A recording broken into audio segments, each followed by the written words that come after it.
Publishers and bookseller অ্যাসোসিয়েশনের বার্ষিক সভার সাধারণ সভা অনুষ্ঠিত হচ্ছে আগরতলা প্রেস ক্লাবে।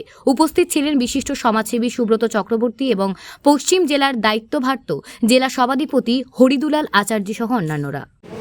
মূলত আজকের এটা আমাদের সাধারণ বার্ষিক সম্মেলন।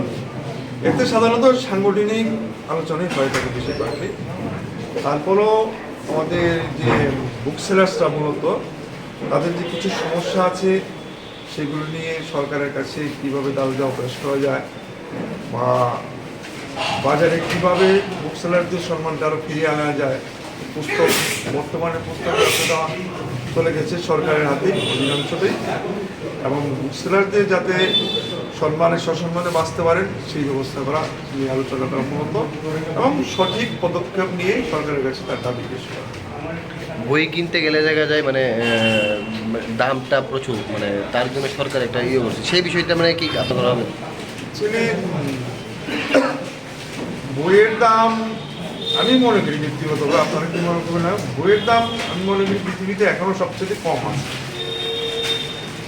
সব জিনিসের দাম বাড়ছে সেই অনুযায়ী দাম বাড়ছে, আর বইয়ের দাম পৃথিবীতে সবচেয়ে কম আছে। আমি কেন মনে করি, বই প্রতিটি মানুষ জীবনে একটি বই একবারই খরিদ করে।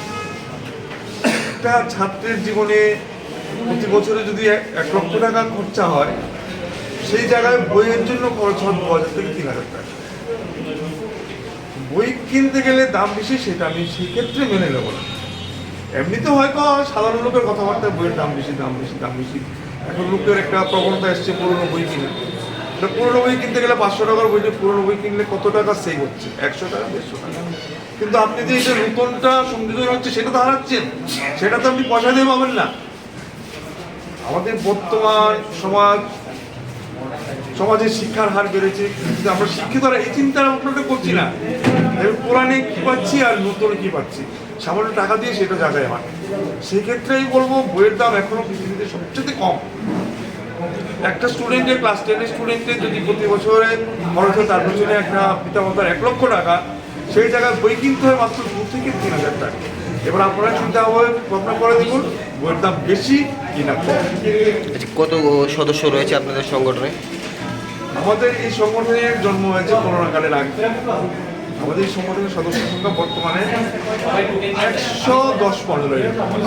আমরা বেছে বেছে সংগঠনের সদস্য করছি যাতে আমরা শৃঙ্খলা বজায় রাখতে পারি এই সংগঠনে, যাতে আমাদের সংগঠনকে নিয়ে কোনো অঙ্গুলি হেলন না হয়।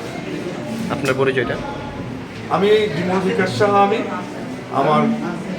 আমি রাজ্যের একটা পুরনো পুস্তক ব্যবসায়ী। আর এই সংগঠনের এই সংগঠনে আমি অ্যাকচুয়ালি সংগঠনে একটাই অধিবেশন হয়েছে, প্রথম জন্ম লাগবে সেদিন আমি ছিলাম না, তারপরে আজকে দ্বিতীয় সম্মেলন। Thank you.